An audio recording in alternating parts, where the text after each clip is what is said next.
Sheena was an orphan boy that reincarnated into a different world after accidentally meeting his doom. In this new world, however, the 7 gods bestowed upon him a cheat leveling system, granting him stats to become the most overpowered human ever. While walking home one day, Sheena saw people rushing out of a store chaotically. 2 girls tripped right next to him.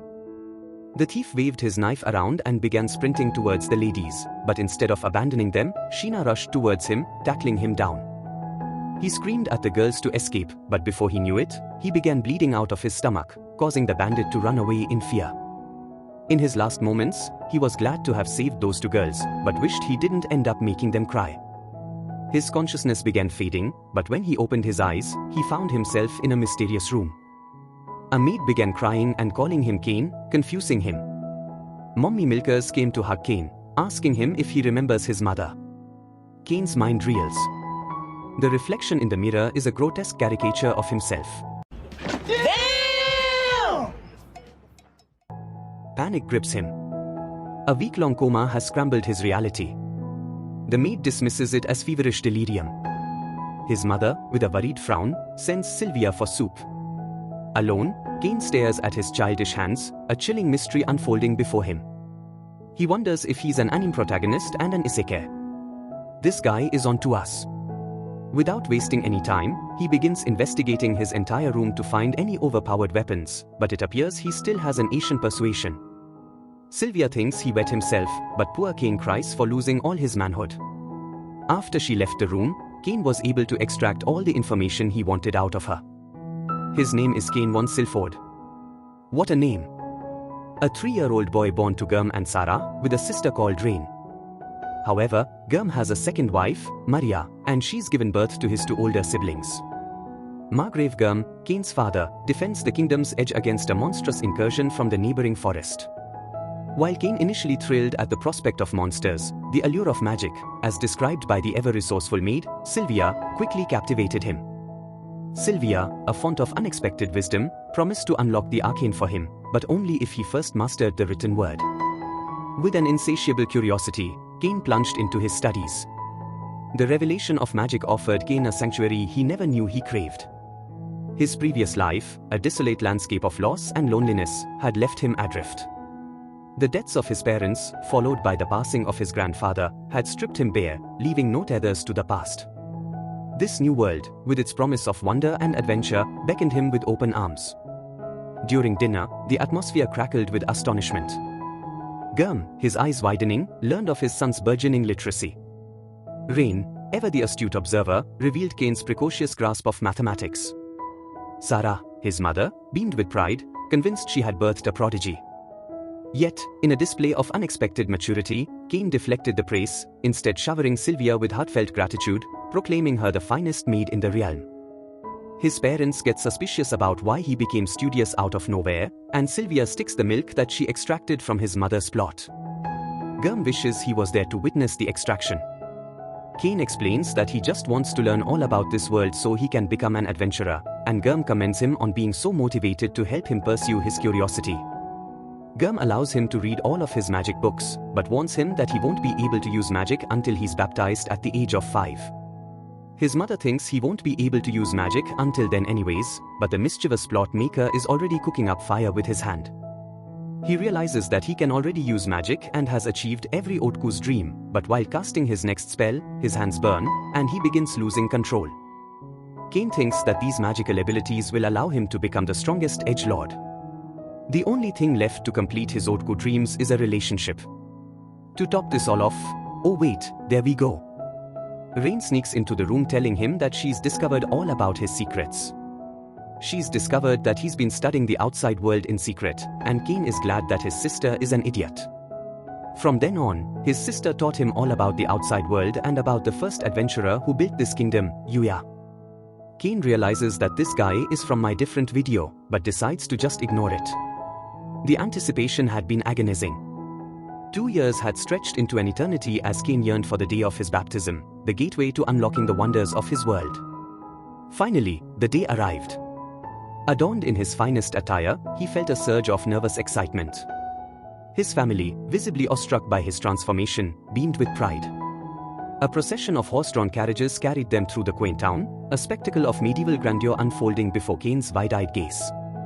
This world, a stark contrast to the mundane existence he had vaguely remembered, was a captivating tapestry of sights and sounds. Intrigued by the divine blessings, Cain, ever the inquisitive one, turned to his sister, pleading for a glimpse of her status window. A whirlwind of numbers and cryptic terms swirled before him, but one word, broken, stood out starkly. His sister, her face pale, vehemently demanded he erase the image from his mind. Cain, feigning nonchalance, feigned ignorance, though the unsettling word lingered. His father, sensing his son's curiosity, explained the intricate system of divine protections. Each level, he elaborated, granted specific boons, a testament to one's aptitude in a chosen field. The blessings, bestowed by the gods themselves, were a measure of divine favor. Finally, they reached the hallowed ground of the church. As the priest intoned the ancient rites, a celestial symphony unfolded. Pillars of light, emanating from unseen sources, erupted within the church, bathing everyone in an ethereal glow. Then, in a blinding flash, Cain was whisked away, transported to an ethereal realm where the 7 gods awaited. They welcome him by his real name, Sheena, and Cain wonders what the hell. Oh, okay. Sorry, I meant what the heaven is going on. Zenom, the god of creation, introduces himself, but Cain thinks Christmas came early this year because this nutcase looks like Santa Claus. Santa tells him that he can hear everything he's thinking and moves on to talk about his reincarnation. Cain's death was unexpected because, in reality, even if he didn't stop the criminal, he would have fallen, and everyone would have restrained him. He's basically just a useless wimp who second-guessed himself because he wanted to simp over to girls. The world can be cruel, but even harshness can bring redemption. The goddess, feeling remorse for her severity, grants a second chance to the man who met his end through a noble act. Reincarnated into a loving family, he embraces his new life despite his odd appearance. With magic, his lifelong dream, now at his fingertips, he thrives. Reno, the god of magic, rewards his diligence with divine protection, while Zenom and the god of war bless him with unparalleled strength, making him the ultimate jiu-jitsu warrior. The god of technology grants him a bigger brain so he can stop simping over women, and the god of commerce grants him the judgment ability and item box so he can become the richest top guy. The god of earth comes and gives him the greatest protection of all, the power to develop Lot. Zenom tells him that his status window will show him the effect of all of his protections and starts laughing before sending him back. The priest has never seen the statues shining so much. Gum eagerly asks Cain to reveal his status window, but Cain, uneasy, excuses himself to the bathroom to check it privately. His suspicion proves correct, his stats are overwhelming. Every protection he possesses far exceeds the highest levels in the world. Among his abilities, he discovers Status Conceal, a secret skill that allows him to hide his power. He immediately uses it, knowing he must keep his strength a secret. That evening, during his birthday dinner, Cain celebrates with his family. When Gum insists on seeing his status, Cain hesitates but reluctantly reveals it. His family is stunned. Cain has received the blessings of all 7 gods, his magic power exceeds 1,000, and at only 5 years old, he's stronger than even the nation's greatest mages. His father, alarmed, makes him promise to keep his abilities hidden. Cain agrees, albeit reluctantly, and later retires to bed. Before sleeping, he notices a notebook on summoning magic and decides to try his first summon in the backyard. Hoping for a small, cute creature, he activates the summoning circle. Instead, a towering monster emerges from the portal. His sister and Gum scream in terror, and Cain is overwhelmed by a sense of déjà vu. Determined to change the outcome this time, he charges at the beast, only to be swatted away, his stomach crushed under the monster's blow. Racked with pain, Cain refuses to give up. He promises himself he will no longer let those he loves shed tears. Drawing on every ounce of his strength, he casts a spell that obliterates the monster. As he collapses, he catches sight of the creature's fluffy cat ears and wishes he could have touched them just once. He fears he might not wake again and regrets that his efforts to protect might have come too late. But moments later, Cain stirs. He's alive, and this time, his loved ones aren't crying. He realizes his powers can be a force for good, a way to safeguard those he cares about. On the day of his birthday ceremony, his father asks him what he dreams of becoming. Cain, with unwavering determination, declares his desire to travel the world, helping people and ensuring their happiness. He vows to become an adventurer to protect everyone's smiles. Moved by his resolve, Gurm promises to find him a tutor to guide his growth. That night, as Kane lies in bed, he wonders who this tutor will be. His curiosity lingers until the day she finally arrives, marking the next step in his journey. Kane was so excited that he ran to the window and accidentally teleported outside, falling in the most convenient position possible. He apologized to the girl, and the butler introduced Kane's two tutors, Millie and Nina, inside the mansion. Millie struggles while she fantasizes about why Gurm has been given the title, Biggest Wood, in the country, but Kane is too busy noticing that Nina is an elf. Gurm says they don't need to be so formal, and Kane asks them to talk with him as if he was their friend. Millie is excited to finally teach him, and they begin lessons right away. Inside the mansion's training area, Kane demonstrates his swordsmanship prowess, which shocks Millie. To evaluate Kane's abilities, she asks him for a mock duel.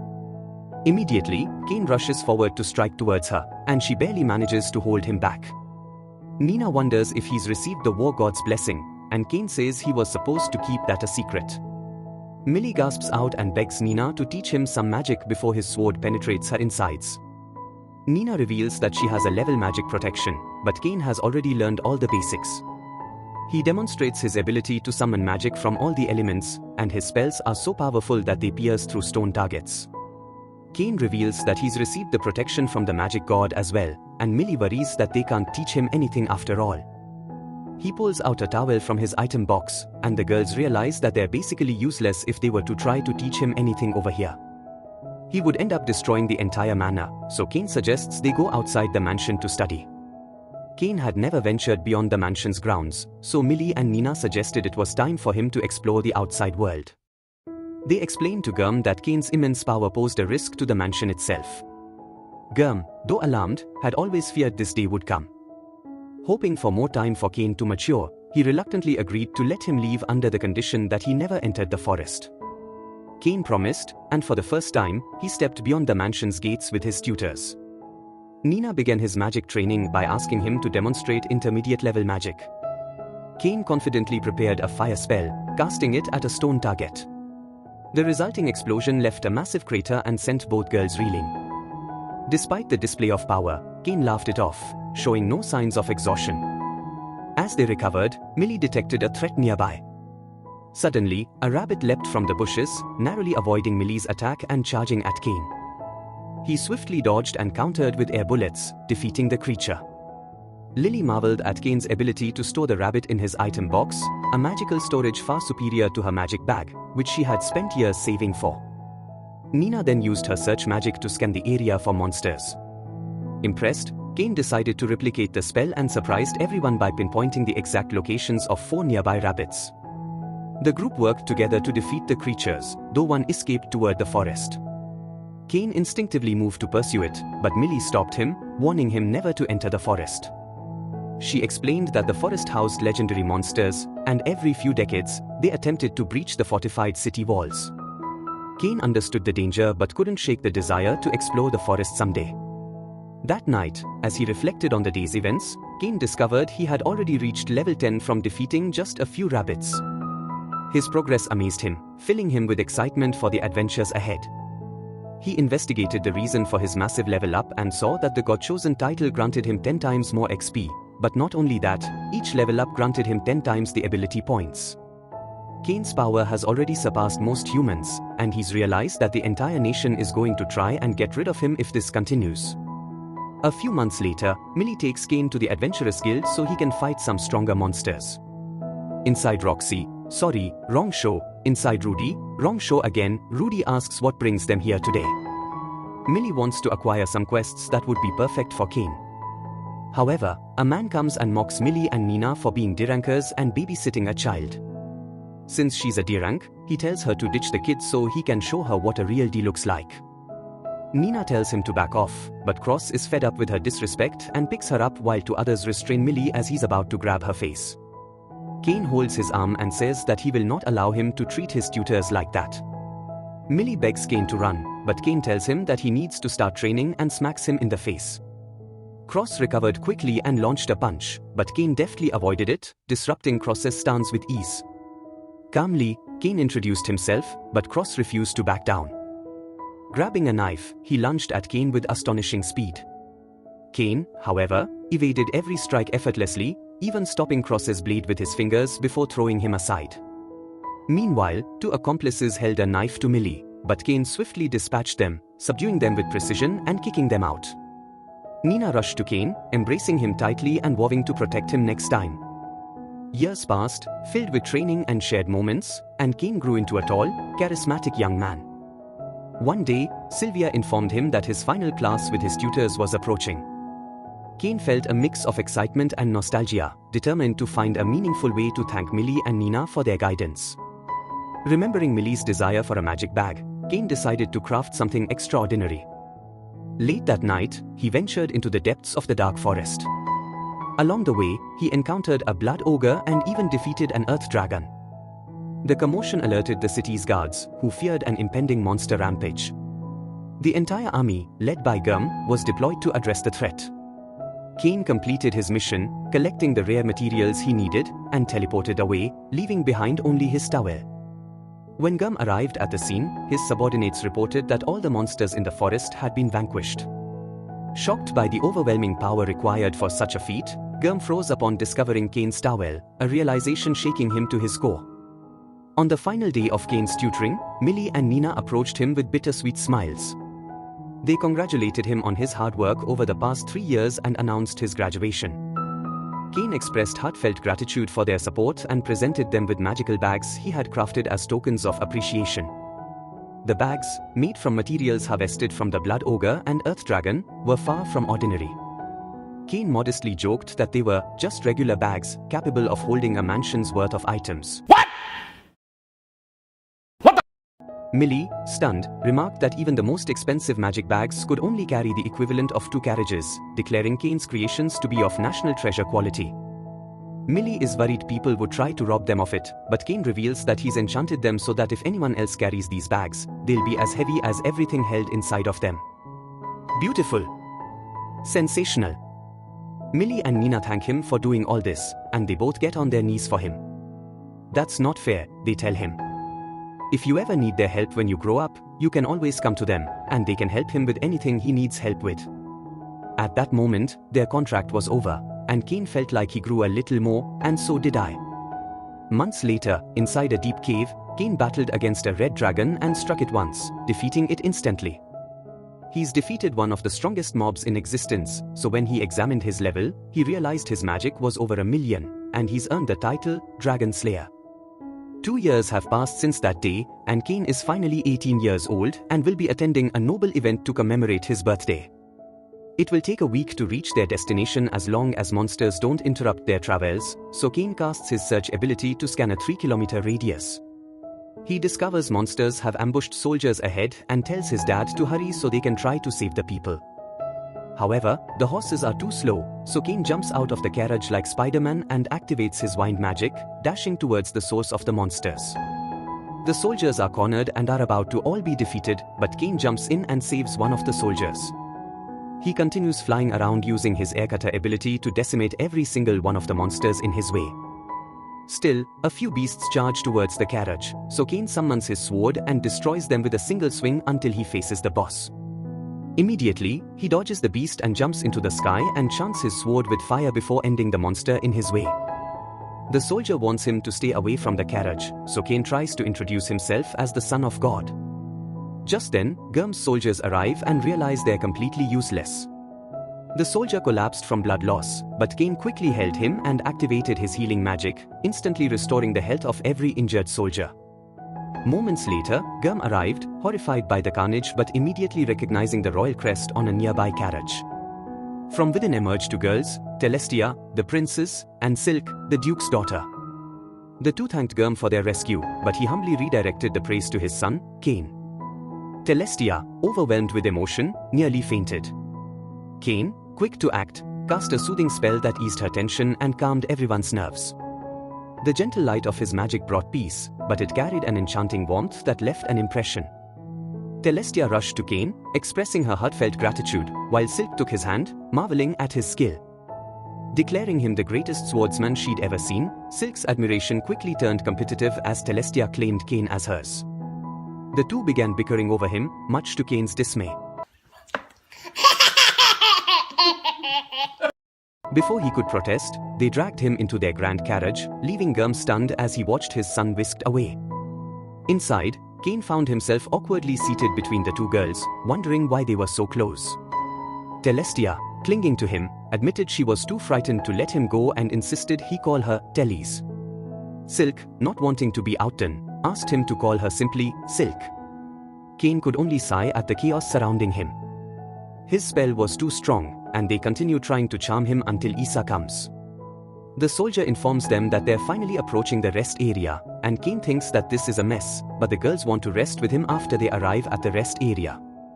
Cain tries to escape this situation, but Celestia and Silk tell him that they want to spend the night with him or they'll be scared. Gurm tries to say that it's inappropriate, but the girls claim they're too traumatized and are afraid of a dragon to come attack them. Gurm says that he can take care of it, but Silk tells him that he's worthless compared to Cain. Emotional damage! You are a victim. They begged Cain to stay the night with them, and he accepts if they would separate the beds as far as possible. Gurm says he may have two wives, but he should be careful because he has to deal with twice the headaches. It's not ridiculous. That's not ridiculous to say that. In the bedroom, Celestia and Silk insisted Cain sleep next to them, pushing their beds together. Even that wasn't enough, they ended up using Cain as a body pillow all night. The unfortunate Giga Chad found himself at the center of a harem at just 18, though he was already certain he'd prefer a life of solitude. After a sleepless night,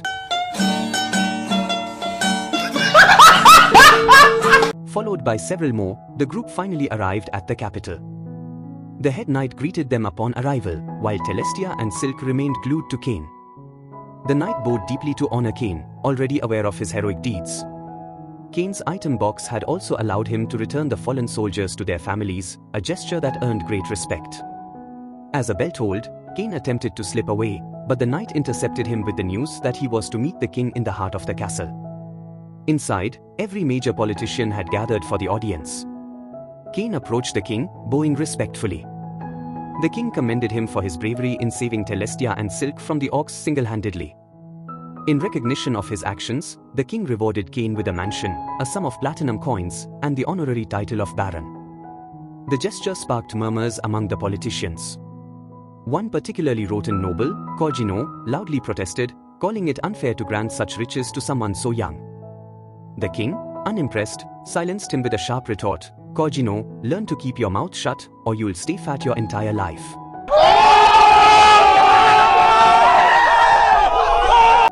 The room fell silent as Cain stood awkwardly, unsure whether to laugh or bow again. The king says he would have never been able to save the girls in his position. This kingdom needs more knights like Cain, so the king's decision will not change, sending Corgino running away. The king asks if Cain will accept with no room for objection. Cain humbly accepts all the awards, but the king isn't done with him and wants to talk with him in private. Gurm and Cain wait to meet with him, and his father congratulates him on getting his own mansion before his other boys. The king enters along with the two girls, and Cain realizes that he can't tell the king about his daughters calling him Daddy last night. The king thanks Cain for saving his daughter, and the duke also expresses his gratitude for saving his daughter, Silk. The king tells him that there's something important that he's come to discuss and asks him if he would take his daughters and the duke's daughter's hands. He wouldn't be married yet, but they will wait until he's an adult. After all, he linked arms with them and slept with two unmarried ladies. No one will ever take them as brides now, and he'd better accept this offering before he faces the wrath of the gods. The king, curious about Cain's true identity, devised a plan to investigate him. However, the king was stunned when both Celestia and Silk declared their desire to marry Cain. Recognizing Cain's remarkable achievements, the king resolved to ensure Cain remained in the kingdom. For Cain, this was a nightmare scenario. Overwhelmed by the pressure, with no guidance from his father and no clear escape, he found himself cornered. Reluctantly, Cain conceded to the situation and agreed to marry them, resigning himself to his fate. Telestia and Silk think they will never forget the nights they spent together, and Kane explains it was just a misunderstanding because of all the different positions they had to do. They asked him what the hell he's saying,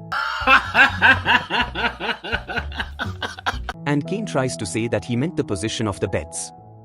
Poor guy can't get a break. A few days later, Kane visited the royal church for an audience with the gods. Zenom greeted him, wondering why he had taken so long to return. Kane explained that his overwhelming stats had made managing his abilities difficult. He had become the strongest human alive. Impressed, Zenom asked if Kane would like to ascend to the status of a demigod. However, even with such power, Zenom reminded him that there were limits to what he could achieve alone. He advised Kane to focus on building meaningful relationships.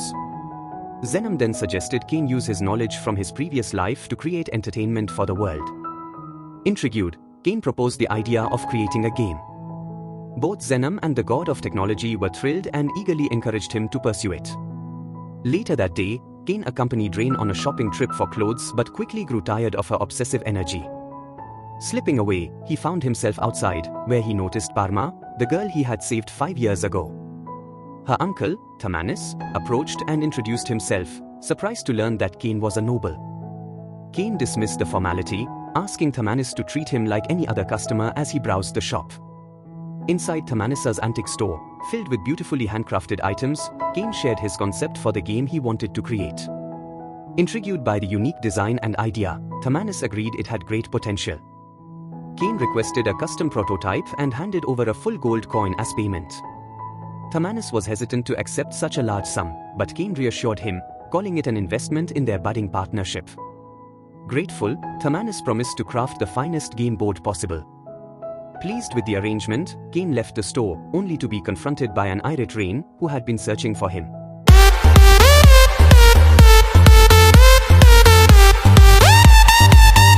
Furious that he had skipped out on her shopping spree, she demanded an explanation.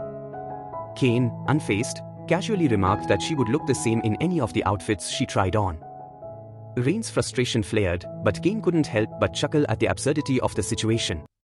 Rain is glad to hear that her brother thinks she's ugly because she's going to teach him the hard way what he's supposed to say to her. This is scary.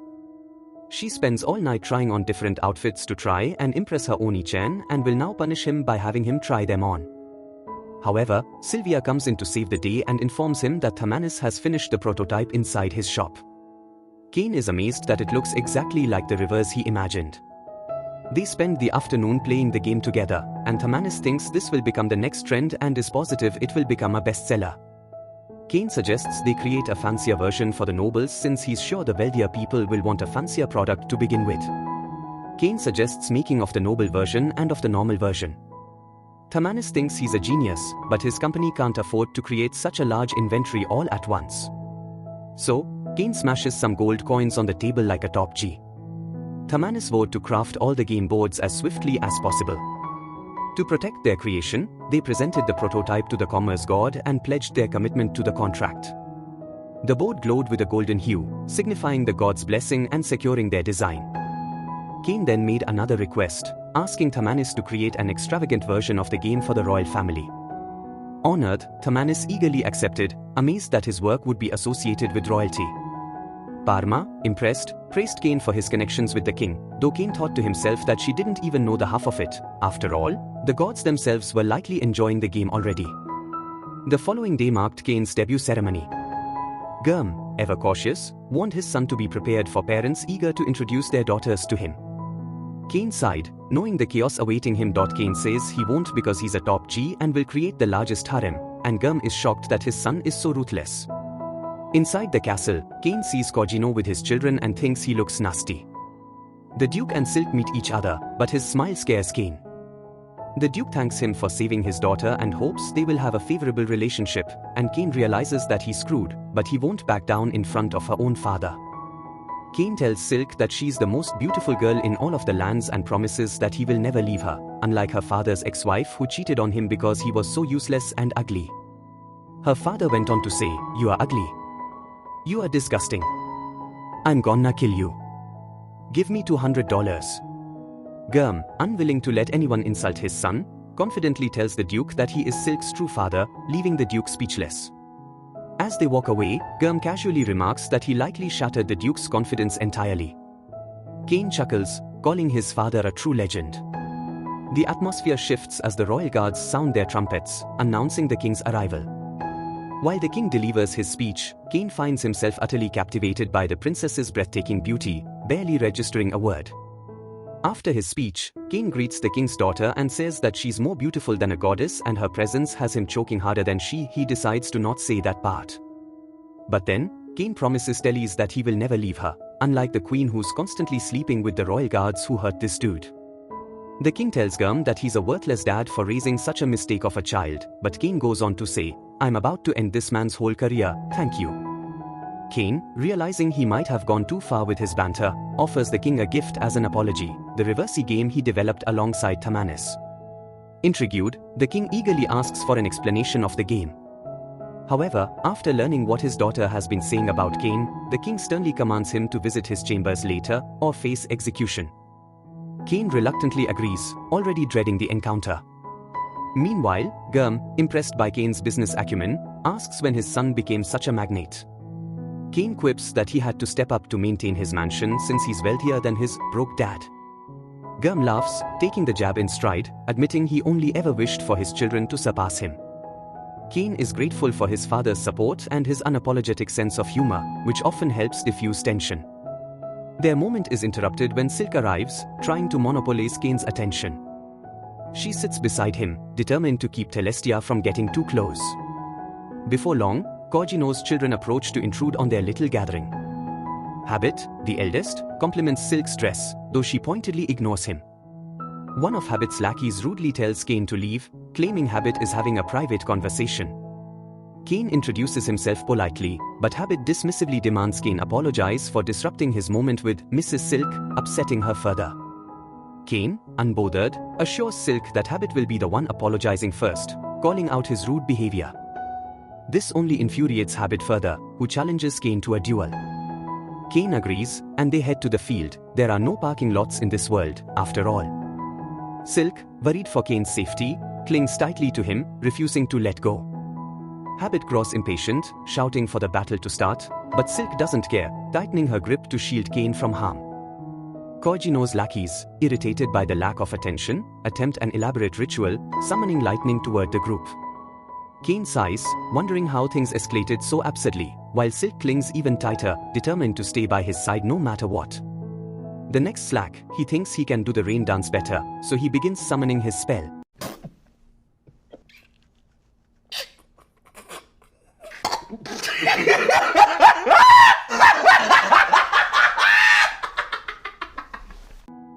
Silk tells them to stop all this crap already because Kane isn't just any ordinary child. He's a baron. Silk says that he's the third son of Margrave Gurm. Silk says he saved the princess from an army of orcs. She tells them his name is Kane. Corgino and his lackeys drop to their knees, bowing to Kane and pleading for forgiveness before scurrying away like frightened insects. As they disappear, Silk smirks, realizing Kane could have revealed his status to shut them down but chose to humiliate them instead. She teases that she'll tell the princess about his antics. Kane panics and begs her not to, but Silk slyly promises to keep quiet, on the condition that he takes her on a date. Just then, Celestia arrives and overhears their conversation. Suspicious, she demands to know the secret. Kane quickly tries to silence Silk, but Silk boldly announces their upcoming date. Furious and jealous, Celestia insists Kane owes her a date too, leaving him cornered by their demands. He thinks she looks cute, so he promises to go on a date with her. The king comes from behind and asks what he just said. Tellys goes on to say, "Your mom's a hoe." Kane realizes that he's raised a monster, and the king says that they're going to have a long man-to-man talk. Kane realizes that he's finally going to be executed for all the jokes he's been saying. Indeed, the king executed him. The following day, Kane reincarnates because, of course, he's that overpowered. When the king learns of this miraculous event, he nearly orders Kane's execution again out of sheer frustration, but the count intervenes, pleading for Kane's life. The duke soon arrives, congratulating Kane on his revival but immediately challenging him to a game of reversey, joined by the rest of the palace. Kane, exasperated, silently wishes he hadn't been revived in the first place. After a week spent avoiding the king, Cain finally decides to inspect his new mansion. To his dismay, it's a decrepit old structure that has clearly been neglected for years. Using his magic, Cain begins an extensive cleanup, scanning every corner of the property with his abilities. With a wave of his hand, the entire mansion and its grounds are restored to pristine condition. I think I just peed a little. Every room shines as if brand new, and the once overgrown backyard is now immaculate. Just as Cain admires his handiwork, Sylvia arrives, beaming with excitement. She announces that she's officially his personal maid and has brought along an entourage of maids and a butler to assist with the noble duties awaiting him. Sylvia assigns tasks to the maids, but they quickly realize there's nothing left to clean. Cain's magic has already done it all. Colin, the butler, is astonished by Cain's abilities, though no one else seems particularly surprised anymore. Sylvia begins organizing Cain's belongings while Colin reminds him of an important event. His older brothers are returning home today. Cain had completely forgotten and rushes back to Gum's mansion. At his family home, Cain's brothers warmly congratulate him on securing his own mansion before any of them and express pride in having such an accomplished younger brother. Cain invites them to tour his newly refurbished estate. Gum, however, is confused, recalling the mansion as a dilapidated ruin. When he learns Cain restored it with magic, he shakes his head in disbelief. Sarah, Cain's mother, beams with pride, teasing that he's far surpassed Gum's other wife's children in capability. During the tour, Gum comments that Cain's mansion lacks the traditional noble touches like ornate vases, paintings, and mounted monster trophies. Cain assures his father he has just the thing to add flair. Disappearing briefly, he returns with a centerpiece, a mounted red dragon. Sylvia's scream echoes through the halls as the maids scatter in terror at the sight of the enormous beast. Cain quickly realizes he may have gone overboard. Gum asks Cain what the meaning of this is, and Cain tries to say that this is a red dragon. Gum says, "No, Sherlock," but wants to know why he has such a thing here in the first place. So Cain says that he defeated it alone. It's a calamity-level beast that's never been defeated before, but Gum is glad to have such a strong son. A mounted red dragon is worth 10,000 platinum coins in this world, and Cain realizes that it's actually worth $100 million in his old world. Just then, Sarah screams in fear, and they run together towards the bathroom. Sarah asks him what the toilet is because it's made her feel better than Gum ever did, thinking she's just exaggerating. Gum tries to investigate for himself. After he goes inside, Gum realizes that he's been missing out his entire life and thinks it will impress the visitors. But Cain wonders why he would ever have visitors. When a noble owns a mansion, they must hold a debut party and invite all the nobles. Gum explains but doesn't want to deal with all of that again and wishes he was just a broke. Colin tells him he's prepared a list of people to invite to make things easier for him. As Cain reviewed the guest list for his debut party, he groaned upon seeing Cogino's name. The thought of enduring his presence again was enough to sow his mood. However, he noticed the king's name was absent. Cain quickly realized it wasn't customary for royalty to be invited unless a higher-ranked noble, like a count, extended the invitation. This left him overwhelmed by the number of gifts and preparations still needed, with no clear idea of what might satisfy his distinguished guests. Sylvia, ever resourceful, suggested Cain craft unique gifts and showcase his own brand of hospitality. Inspired, Cain decided to create something entirely new. Using his magic, he fashioned elegant glass cups, a material unheard of in tableware, as porcelain was the norm. For the menu, he introduced Sylvia to hamburgers, a dish she immediately declared the best food she had ever tasted. For drinks, Cain experimented with carbonated wine. Sylvia was both intrigued and enamored after taking a sip but found herself unable to stop at just one glass. As she indulged, Colin entered the room with urgent news. The king had summoned Cain to the palace. At the royal chamber, the king was visibly furious. He demanded to know why he hadn't received an invitation to Cain's debut party, slamming his desk for emphasis. The king reminded Cain that it was he who had gifted him the mansion, yet he had been excluded. Before Cain could respond, the duke smugly waived his own invitation, taunting the king by pointing out that Silk's invitation proved she was the superior daughter. The king, crestfallen, lamented the situation, his frustration giving way to sorrow. "Is this how you treat your future father-in-law?" he muttered, his voice heavy with disappointment. Cain could only sigh, realizing his troubles were far from over. Cain tries to tell him the truth, saying that he's never been given the opportunity to hand him an invitation since he's so busy, so he's hand-delivered it for him today. The king takes it and shows off to his friends like a middle school girl who just got a love letter and informs Cain that Tellys will be attending as well. The night of the debut party arrives, and Cain invites everyone inside. The Duke arrives along with Silk, and Cain calls her the most beautiful. Here we go again. They see his red dragon statue, and Silk can't wait until she lives here with him. Colin informs Cain that it's time for his address. Cain steps forward, thanking everyone for attending and expressing hope that his humble offerings bring them joy. He raises his glass for a toast, and his parents eagerly sample the drink, marveling at the fizzy, refreshing taste. The glasses, resembling treasure, also capture their admiration. Cain reveals that he personally crafted them as gifts for his guests to take home. The king arrives, intrigued by the elegant drink before him. A single sip leaves him astonished as the effervescent sensation dances on his palate. When served the meal, he bites into the hamburger, savoring the rich, tender meat and the creamy, melted cheese. The combination creates a symphony of flavors, a culinary harmony unlike anything he's ever experienced. Tellys is enjoying Cain's meat. The queen tells the king that she just experienced a different kind of climax and begs Cain to install the same sprayer in the royal bathroom. Wondering what she's talking about, the king tries it out, and his climax is so loud that everyone hears him. He exits the room like nothing happened and scolds Cain for withholding this sprayer from him because he needs it installed in his bathroom immediately. Cain promises he will, and the king says that his hospitality shows in everything, including the food and his house, chanting that this is the ultimate hospitality. The entire crowd collapsed to congratulate Cain, filling him with joy for his efforts having been recognized. However, Colin informs him that trouble is on the way. Cogino comes and calls Cain's mansion a doghouse as he walks in. So Cain doesn't let Colin inform him about the dragon statue. He screams in terror, and Cain apologizes that his expensive red dragon caught him off guard. He tries to walk it off and calls his taste poor, but everyone thinks Cogino's attitude is wild for a person who arrived after the king at the table. Sylvia offers Cogino a sip of the carbonated wine. Initially, he scoffs at it, calling it wild, yet he can't help but enjoy every sip.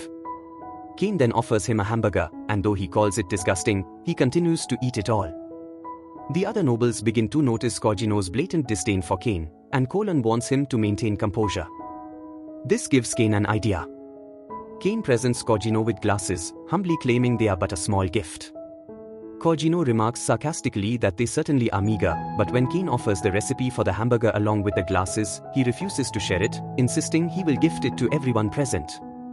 Frustrated, Cogino demands 100 glasses from Cain, and Cain, trying to stall, apologizes. As a red object approaches, Cain promises an even greater gift, something more valuable than jewels. This piques Cogino's interest, but before he can accept, the king steps forward, catching him off guard.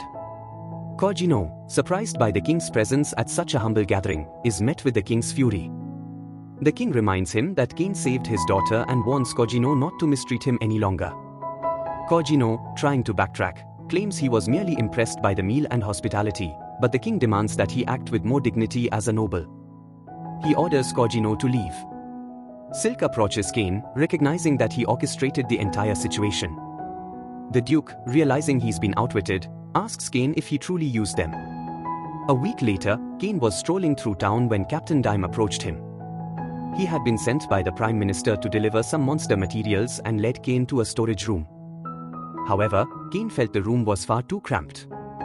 Dime, caught off guard, wondered if all the monsters were as large as the red dragon in Cain's mansion. Cain corrected him, mentioning that it was actually the legendary Earth Dragon, a beast that even the strongest adventurers had failed to defeat. Dime was stunned but told Cain to leave the monsters in the open field. Cain opened his item box and released a massive number of rare monsters. Dime, wide-eyed, asked if Cain was a hero or a disciple of the gods, causing Cain to panic for a moment. He quickly bade Dime farewell and tried to leave, but Dime asked if he would like to train with the knights and meet their leader. Cain realized he was once again caught in a situation he couldn't easily escape. This was how the entire army had come to challenge him. Dime introduced Cain to the rest of the soldiers and told them they would be dueling him. One soldier hesitated, questioning if it was right to battle someone so young. Dime suggested that the soldier fight Cain first. The soldier allowed Cain to take the first move, and Cain, eager to show his strength, activated his boost ability and vanished. In an instant, he appeared before the soldier, delivering a single slash that ended the duel. Cain tried to leave, but Dime stopped him, suggesting he fight the entire group at once. This was how Cain found himself in this predicament, facing a group of knights. Just as the situation seemed unbearable, the leader of the knights intervened, yelling for everyone to hold their positions. She was an elf, and upon seeing Cain, she rushed to hug him, trying to comfort the bewildered young man. She asked Dime why he had put Cain in such a position. Dime explained that Cain had single-handedly saved the princess from a group of orcs, and the leader finally understood. She asked Cain to duel her, her aura radiating with intensity. The soldiers, unsure of what was happening, wished Cain a pleasant afterlife. Cain, still confused, asked the elf why she was holding a sword. She smiled and replied that it would make things more interesting before charging at him. Cain tries to defend himself, but her incredible agility lets her evade his attacks with grace. Boosting her physical strength, they charge at each other, their swords clashing with a powerful strike. The soldiers watch in awe, impressed by her ability to match Cain's speed. Cain keeps parrying her blows, searching for an opening, but her defense is unyielding. He activates Clock Up, dashing toward her. In an instant, he vanishes, teleporting behind her and placing his sword at her throat. Cain says the duel is over, but she's just experienced the greatest climax in all of her life. She hugs Cain and tells him that she's going to be marrying him. What? Cain tells her that he hasn't even known her for minutes, and she thinks he has a good point. She introduces herself as Stefana, the daughter of a duke, and even though she may be older, she reassures him that elves can reach years of age, so she will remain young for a long time. Cain runs away from this creep and says that she needs her father's approval first, but she tells him it's not a problem. Her family knew she would be lonely forever, so they won't allow her to return home until she's found a spouse. Cain, feeling uneasy, asks Dime for backup, but the knight is already asleep. The leader, Stefana, comes to her senses and announces that she's going to speak with the king to resolve the matter. Cain dreads the outcome, and Dime drags him to the king's castle. The king is confused as to why Cain has returned so soon, and Stefana, with a shift in her tone, declares that they are getting married. Cain awkwardly explains that he defeated her in a duel, breaking through her defenses with his wooden stick. The room goes silent, and the other girls look on, unsure of how to react. Gurm steps in, explaining that Stefana is not only the leader of the army but also a princess from an elven kingdom. The king, realizing the gravity of the situation, informs Stefana that Cain is already engaged to his daughter, Telestia. The duke, shocked, remarks on how extraordinary Cain must be to have captured the hearts of both the king's daughter and his own. Stefana, undeterred, expresses that this only makes her desire to marry Cain even stronger. The group wonders what kind of influence Stefana is under, but the king firmly states that they will discuss this after she has received her father's consent. Stefana eagerly agrees and tells Cain to come along with her. He wonders where, and she tells him that they're going to be battling with their sticks to deepen their love. The king wonders how the strongest knight in the entire kingdom was defeated, and he asks Gurm if he knows the story behind Cain. However, Gurm himself doesn't know anything about him at all, but Dime remembers him panicking when he brought up the gods, so the king became suspicious. The count thinks they can test him by showing him that the mythical book. Cain walks around about to pass out from all the training for the last week. Just then, he hears her voice calling out for him, and he tries to run away, but Dime grabs him and drags him to the king's room. Here we go again. The king asks Cain why he's appearing to be so sad, and Cain says he's tired of seeing his ugly ass. The king tells him that he's brought him here to show him something. The count shows the book, an emperor-level magic text that's been passed down from the first king, Yuya. Cain asks if he can read this book, and the king gives him permission. He opens the book and realizes that he's seen all these spells and is glad to have learned now how to cast them. The king has finally realized it. He explains that the text in the book is one that none of them can read. Cain inspects it once more and realizes what he just read. The king explains that this text was written by the first king in a language called Japanese. Cain thinks it all makes sense since he definitely also reincarnated, and the king explains that no one's ever been able to read it. He asks Cain once more to explain who he truly is, and Cain realizes that he can no longer hide his true identity, but thinks he can trust these people. He asks them if they could keep everything they've heard a secret, otherwise, he will have to leave this kingdom. After the king agrees, Cain goes on to reveal that he has memories from his previous life. He used to live in the same land where the first king came from, a land called Japan. He apologizes for never telling them, and Gum asks if he's truly his child, even if he didn't want to be born to such a broke. The gods confirmed that Gum was his father when he turned 5. The entire room is surprised that he met with the gods, and he goes on to tell them of how they were all crazy nutcases, but he meets them all the time. Gum asks him to show him his real status, and the entire room panics when they finally see all of his levels being beyond human. The king has no idea what they're going to do after all. Cain, realizing the weight of his title as the God's chosen, begs for the king's patience. He doesn't want that kind of life. Despite his memories of a past life, this is the life he always dreamed of, surrounded by a loving family, immense power, and caring people. In his previous life, he was alone, but now he's blessed with everything he ever desired. Grateful, he thanks his father for raising him and apologizes for hiding the truth. He asks the king to continue treating him as they always have. The king agrees but wonders if Cain should instead be the king. Just then, Tifana enters the room and shows him her father's consent to marry Cain. Here we go, another girl to the harem, and she takes him away with her. The duke tells the king not to worry because Cain will always be the same way he always has, and the king thinks they can truly trust him. He commands everyone in the room to keep this matter a secret. His only wish is for Cain to protect this kingdom, his family, the girls he cares about, and anyone who may ever need his help. In the years that followed, Cain began reading the book left by Yuya. The word said that if Cain can read this, then he is from the same home country as him, Japan. This book contains all the information about Yuya's life, including how he was ice-skated by Truck-kun. Unlike Cain, however, he wasn't reborn and was rather just summoned into this new world. Just as Cain kept reading, Silk and Tellys came and thought he was studying for the academy entrance exams. They begin offering to study with him, but Cain tells them that he doesn't have time to deal with their today. Cain runs into a familiar face in the hallway as case number 3 rushes up, asking him to train with her. He apologizes and promises to do it later, as today is special, his 18th birthday and the day he'll officially register as an adventurer. He bumps into a red-haired man who wants him to be cautious, reminding him that life is short. Cain thinks the hair looks familiar but moves on. At the guild, he's greeted by the receptionist, who asks if he wants to register. Cain decides to leave out his barren status, filling out the paperwork and handing it to her. She asks him to prick his finger for a blood magic test and hands him his G-rank adventurer card. Cain reflects on his tutors, who were D-rank, and wonders how they're doing now. The woman introduces herself as Litia and says it's nice to meet him, but just then 3 guys come up and tell her to ditch the brat and hang out with them because they'll keep her company all night. Cain thinks, oh, here we go again. Their leader tries to kick Cain away but ends up falling instead. The lackeys try to retaliate, and both of them rush towards him but clash into each other. Their leader prepares to draw a sword, but Cain tells him to just wait.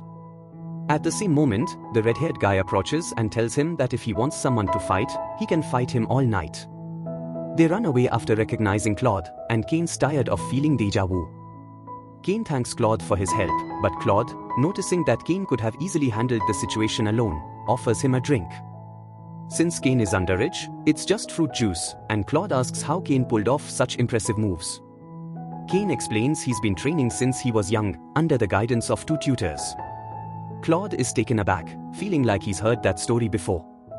He raises his glass to Cain becoming an adventurer, and the 2 drink to that. Cain asks about Ice Flame, the name of Claude's party. Claude explains that he wields a flame sword, while his wife specializes in ice magic. Their mutual trust allows them to take on difficult quests and rank up quickly. Cain is surprised when Claude shows him his gold card, indicating a high rank. Claude downplays it, mentioning their first king, who had a triple S rank. Just then, Claude gets hit in the head by a wand, and his wife, Lena, appears, questioning why he's drinking. She introduces herself, and after hearing that Claude saved Cain, she calls him a cutie. Lena warns that if anyone bothers Cain, she'll take care of them. Claude laughs it off, saying that Cain would have spilled blood if he hadn't stepped in to stop him. Lena, unimpressed, hits Claude in the head again and drags him away by the ear, threatening to cover the floor with his blood if he keeps drinking. Poor Claude is never seen again after that. Cain, now alone, wonders what kind of quest he should take with his G rank status. He considers transporting items using his item box but deems it too boring. Instead, he spots a quest to defeat as many goblins as possible with no upper limit on the reward and decides to take it.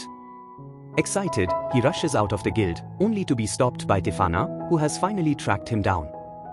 She asks what he's been up to, and Kane explains that he's going on his first adventure. Tefana, dropping all her obligations for the day, insists on coming along. Kane tries to run away, but Tefana grabs him, determined to spend the day with him. Deep in the forest, she's thrilled to have some time alone with her husband, dragging him along while eagerly wondering where the goblins are hiding. Kane uses his search ability and discovers the goblins to be ahead, so Tefana tells him she will rush there, and she asks Kane to chase after her. Whatever she's on is stronger than opium, and I need some of it. As they arrive at the location of the goblins, Tefana spots a civilian who's about to be destroyed, so they teleport right away to save him. Kane casts his heal spell while Tefana rushes towards them and slashes the free goblins standing in her way. A bigger group approaches them, so Kane enchants her physical abilities with his magic to power her up. Tefana thanks him for filling her up with his war magical fluid. She rushes towards the goblins to destroy all of them. Whether it's in sickness or in health, she vows to stay by his side and wants his blade for their first joint task. This is psychotic. Kane wonders how he always ends up in these crazy situations, but then the G-rank lizards show up. He tells Tefana to stay back, casting a light ball and summoning an ice pillar to obliterate every last one of them. Tefana runs off with a smile, thinking she has the best husband ever. Later, Millie and Nina arrive at the site of the giant crater, puzzled by the absence of the G-rank lizards. Nina feels a sense of déjà vu but doesn't say anything. Back at the guild, Kane mentions that he defeated the G-rank lizards and wonders if he could still receive the reward even though he didn't officially claim the quest. Regina is confused, explaining that such a feat is usually reserved for S-rank adventurers, but Kane insists he defeated all of them. Rita rushes to the chief to report the situation, and the chief asks to meet Kane immediately. Cedric introduces himself and questions how Kane, a G-rank adventurer, could have taken down the G-rank lizards. He insists it's impossible for a kid like him to defeat them. Kane defends himself, saying it's wrong to accuse him of cheating. He insists he defeated them fairly. Cedric, however, accuses him of trying to scam the guild, pointing out that Kane is registered as a commoner. He screams that Kane's guild card will be revoked.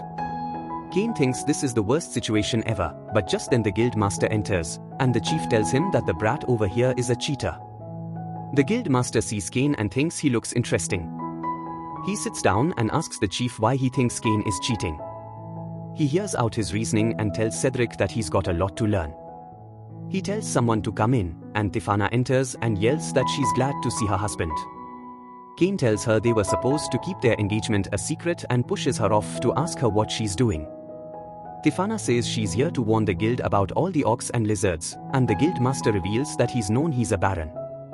The chief is surprised, and the guild master tells him that he was the one to save the princes and silk from the orcs. He goes on to say that he's the son of Margrave Gum, and if he marries Tefana, they will become brothers-in-law. Kane is surprised that he's Tefana's brother, and the guild master asks Cedric if he's going to continue insulting his brother-in-law. Cedric instantly bows his head, and Tefana says that usually, a commoner insulting a noble would get executed, but Kane says he would never do that. He accepts his apology and asks him to avoid making accusations in the future. The guildmaster acknowledges Kane's impressive feat with the G-rank lizards but informs him he can't remain at that rank. As an apology, he promises to immediately raise Kane's rank to S-rank. Tefana thinks S-rank is still too low, considering Kane's victory over a red dragon and his dual wins against her. Cedric is equally curious about Kane's true strength, and Tefana's brother agrees that Kane should be elevated all the way to S-rank. He orders Rita and Cedric to handle the paperwork and apologizes for his subordinate's earlier rudeness. He thanks Kane for being understanding and for taking care of his sister, who he knows likely pressured Kane into marriage. Tefana proudly shares that they've already completed Love's first joint task, but Kane worries it might lead to misunderstandings. However, her brother understands her well, acknowledging her loneliness and impulsiveness. Kane is relieved that her brother is the only one with a bit of sense. Meanwhile, the gods observe Kane's actions. The god of magic wonders why Zenom doubled all of Kane's protections. Zenom explains that Cain needs to grow even stronger for what's to come. Aro's seal is weakening, and when it breaks, the world will face disaster. After years of confinement, Aro's return could threaten peace, so Cain must undergo intense training. The gods agree. The only way to prepare Cain is by having him train under a mysterious figure. After oversleeping on the day of his exam, Sylvia breaks in and panics because she didn't wake him up early enough, so she offers her mead milkers for breakfast. However, Cain runs away and she cries because he only likes mommy milkers, but he tells her that he'll drink her milk later. He teleports to the exam site, and while walking to class, he wonders why Tellys and Silk weren't taking the exam with him. The teacher begins the 2-hour exam, but with Cain's previous knowledge from the other world, he finishes all of it within minutes and sleeps for the rest. After the written exam was over, the teacher took them to the field for their magic assessment. They will be shooting their strongest spell at the target, and she tells them not to worry because there's a defensive barrier around the training area. The other kids begin shooting their fireballs, and Cain realizes that he can't use his ultimate Inferno ability. So when she calls him up, he casts a simple fireball that turns blue. Even the teacher hasn't seen this level of magic before and tries to stop him, but Cain launches his fireball towards the target, annihilating the entire field for kilometers. He thought it would be safe to use beginner-level spells at full power since there's a barrier, but the teacher thinks it's impossible for someone to be this strong when they're this young. Tefana rushes to ensure no one is harmed and directs the students to begin their swordsmanship exam. At the new field, the professor introduces the adventurers overseeing the test, and Cain spots Claude among them. Claude, curious about Cain's presence, challenges him to a duel to assess his abilities. Recognizing Claude as an A-level adventurer, Cain activates his boost ability and charges at him. The two clash, with Cain effortlessly parrying every attack. As the spar continues, Cain urges Claude to ease up, worried about hurting the other students, but Claude, enjoying the challenge, activates his own boost ability. Despite Claude's enhanced speed, Cain blocks all his strikes, though he's concerned about breaking bones with his power. The teacher interrupts, shouting for them to stop as the students have been terrified into submission. Realizing he went too far, Claude promises a rematch later. The teacher informs him that the exam is concluded and tells him to return only for the results. Cain realizes how bad this is, but Claude pretends like he didn't call it a problem at home. Sylvia asks him if he's ready for some mead milkers. But Cain tries to ignore her and says he finished the exam and that everything went just right. She's happy to hear this and wants to give him some milk to celebrate this success, but Cain thinks he's not hungry. Why you always lying? She gets angry because he's clearly lying and runs away crying, to never be seen again. He's called inside the castle. The king asks Cain what he's done this time, and Cain says he's tired of always having to see his fat-ass face in this stinky room. He's so angry for constantly dealing with all this that he wanted to destroy the entire school and make the king pay for all of it, and if the king won't stop having these visits, then Cain will use his emperor-level magic to destroy his entire castle. The king tells him to shut up already and asks where he took the exam. Tellys and Silk didn't see him, and Cain remembers not seeing them either, saying he entered through the south gate and never saw any of them. The king asks Cain if he knew the academy had 2 entrances, and Cain replies that the north one is for nobles and the south one for peasants. The king, frustrated, asks which entrance Cain used, and Cain realizes he's made a mistake. The king scolds him, saying his father should have raised him better. He reminisces about how the teacher laughed when he informed the duke about the incident, knowing Cain's usual behavior would lead to trouble. When the count revealed the repair bill, Cain regretted not being kinder to them. The king, fed up with the situation, tells Cain to leave. On the day of the results, Cain looks for his rank but can't find it. Silk rushes in, congratulating him for being top of the class. Though her father mocked Cain for using the wrong entrance, hearing about his impressive feats made her wish he could destroy her own area too. What do you mean by that? And since Tellys isn't here, they don't need to worry about her finding out, but Cain knows this will end poorly. At the entrance gate, Cain sees his sister, and she runs because she hasn't had any crimson developments in half a season, congratulating him on being the one to give the speech since he's the top of the class. He's never heard about this, but she just hugs him harder. Meanwhile, Sylvia is wondering if anyone's ever going to want her mead milkers, and Cain finally arrives. She asks him if he wants some milk, but Cain wishes he didn't see her ugly as again. His words crush her, but she hugs and congratulates him on passing to mask her feelings. She knew he would pass all along, so to celebrate, she's going to produce the best milk for him tonight. Cain wonders what is wrong with this postmenopausal. The butler tries saying she's just happy, but Cain thinks that she'll never get a man like this. During the ceremony, Cain finally waves to the best mommy milkers in the entire kingdom, rejuvenated whatever that word means. He charmingly asks Delis and Silk to study with him throughout the years. He says that he will call them beautiful in front of their fathers again, and the girls look forward to it. Once the ceremony begins, all the guys are jealous of him, but all the girls want to feel him. The teacher calls Cain up to the stand in front of everyone. He admits that he's the boss who mixed up the wrong entrances and took the commoner exam. However, he's a genius and knows how to twist this. He goes on to say that just like the first king who wasn't actually useless like this current king, he believes everyone should study and make friends equally regardless of bloodline or nobility status. He prays they can all get along together. Gurm is glad that his child can twist every situation the same way he's about to twist Sarah's plot. The king overheard the slander and came to bully Cain in front of everyone. He congratulated them on being accepted and is sure they won't be useless like this spineless dweeb next to him. The girls in the Duke are glad that Cain is finally getting a taste of his own medicine, and the king goes on to apologize that they're going to be dealing with the failure that Gurm raised. Little sucker is finally getting what he deserved. The first class is finally going to begin, and Cain is late after crying in the bathroom for an hour. The teacher introduces herself and tells everyone to think about their future plan. Cain is excited about becoming a free adventurer, and the girls are eager to join him on his journey. When he asks what their plans are, Delis reveals she wants to study internal affairs to manage his future kingdom, while Silk aims to study commerce to meet his future needs. It feels like a harem, but Cain brushes it off. After class, Cain notices Parma being bullied by Habit and his lackeys. They mock her for being a commoner and tell her to drop out. Just as they escalate, Cain steps in, calling them out for their treatment of others. They recognize him as Baron Cain, and he firmly states that Parma is his friend, regardless of her status. Habit threatens to ruin her family, but Silk demands they repeat their insults, while Delis considers reporting them to her father. Realizing they've messed up, the bullies apologize and scurry off. Cain apologizes to Parma and tries to pet her cat ears, but the girls notice and demand he sit on his heels, making him act like a well-behaved, good boy. As Cain ponders his life choices, wondering if he should just get a divorce, a mysterious voice echoes in his head, inviting him to a chat. Intrigued, Cain follows the voice to the library and opens the door, only to be teleported to another dimension.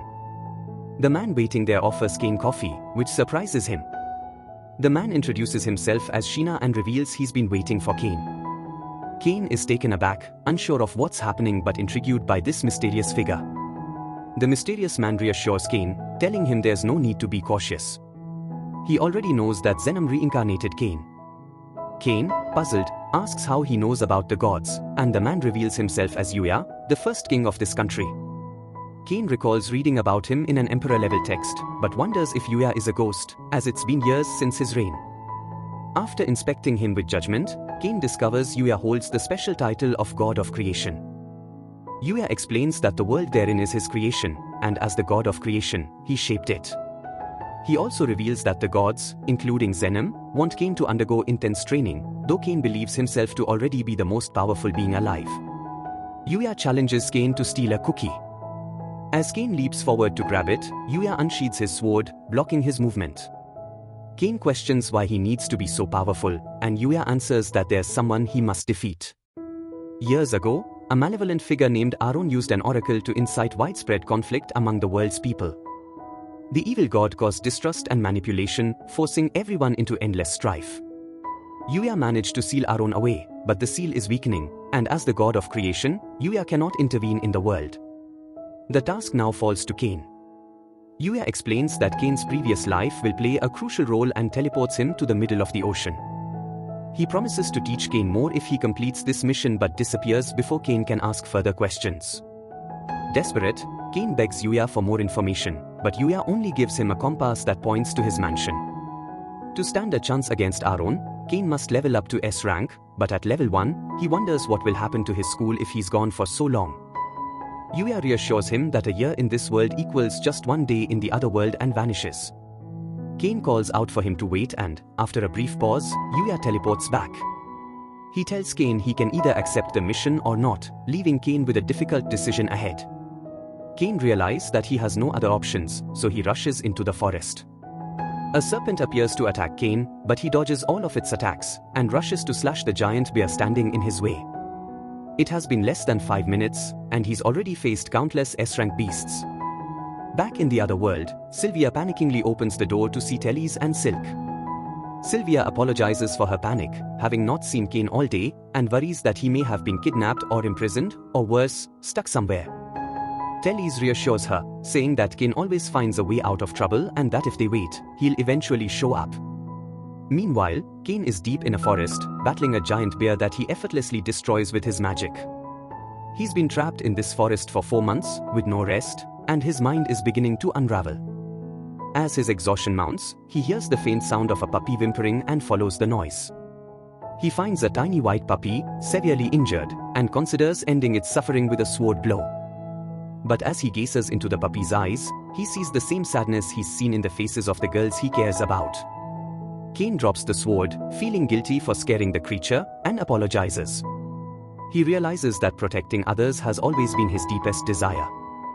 Cain tenderly picks up the puppy and uses his healing magic, but it's not enough. He pours every last bit of his mana into healing it, collapsing from exhaustion once his energy is spent. Hours later, he awakens to find the puppy protecting him from a group of beasts. The little creature has been guarding him while he slept, and Cain is touched by its loyalty. He sees the puppy as a kindred spirit, someone who, like him, has been alone. He names the puppy Haku and asks if it will accompany him on his journey. Haku becomes his only companion, giving him the strength to keep moving forward, knowing there's now someone he must protect. Years pass, and Cain finally arrives at Yuya's mansion. Yuya is surprised at how much Cain has grown, physically and spiritually. He notices the Fenrir by Cain's side and is impressed. It's a legendary holy beast, and if Cain has earned its trust, he can summon Haku at any time through a contract. Cain attempts it, and Haku disappears. Yuya tells him that he can summon Haku back whenever he needs, but his training is far from complete. Cain will now train under Duran, Yuya's teacher. Cain is excited about having a new master, but he asks Yuya to tell him more about Aaron, the threat from his previous life. Yuya agrees, and they prepare to begin the conversation before Cain leaves. At the training site, Duran quickly dismisses Cain's current strength, stating that even Yuya, who is stronger than him, stands no chance against Aaron. Cain attempts to boost his abilities, striking at Duran with everything he has, but Duran effortlessly evades and lands a crushing blow to Cain's abdomen, knocking him unconscious. Cain awakens in an unfamiliar room, and Haku is there, licking his face. As he makes his way downstairs, he encounters a stunning elf girl who introduces herself as Rory. She promises to make him some food, and Cain is thankful for the kindness, feeling a sense of calm he hasn't felt in a long time. The baby dragon sneezes, and Cain rushes down to meet it, but Haku jumps on top of him out of jealousy. Why am I always getting deja vu? Rory is finished preparing the meal, and Cain takes a bite, realizing he hasn't eaten something this good in years. Duran tells him to eat up as much as he wants, and Rory tells him she can give him some elf milkers if he wants some too. While preparing though, Silk's eyes and sadness, but Tellys tells her that she's sure Cain will be fine, so they should do their best to create something good for him. Sylvia tells them to hurry up and move their hands or her milkers will be the only ones that Cain gets to experience. The girls realize why these girls never dated anyone. The rain continues beating Cain down, and he's glad that Cain's finally was standing some hits. After months of this training, he's finally managing to get home on his own feet, and the baby dragon is still being at Zanda. After a year of training, Cain was still being beaten down, but the anger of having to stop Aaron kept him moving forward. He remembered the day when Yuya revealed everything about his past life. Aaron used to be the god of amusement, the 8th god of Zenem's world. The gods had asked Cain to make them a game because there's no more entertainment in this world. When Aaron used the oracle, he was forcing every person to participate in a death game. If he ever breaks the seal, he will end up forcing everyone to participate in this game once more. Cain knew the only way to stop Aaron was to grow stronger. So, he continued training and fighting, determined to protect those dear to him. Yet, Yuya still had one final revelation to share with him. Yuya confessed that he was unable to protect his friends, Cain's parents. Aaron's connection to Cain's past life ran deeper than Cain realized. When Cain's parents died in an accident, they were reincarnated into this world. The gods had begged them to bring peace to this new world, but their efforts were futile. Cain's mother cast Inferno, but her magic was ineffective against Aaron. Cain's father and Yuya fought Aaron together, landing a single scratch on him. But in the end, a single magical strike from Aaron obliterated their entire force. Cain's mother tried to protect the priestess, but her injuries were beyond healing. In a final act of desperation, Cain's father used Overload, sacrificing himself to restrain Aaron.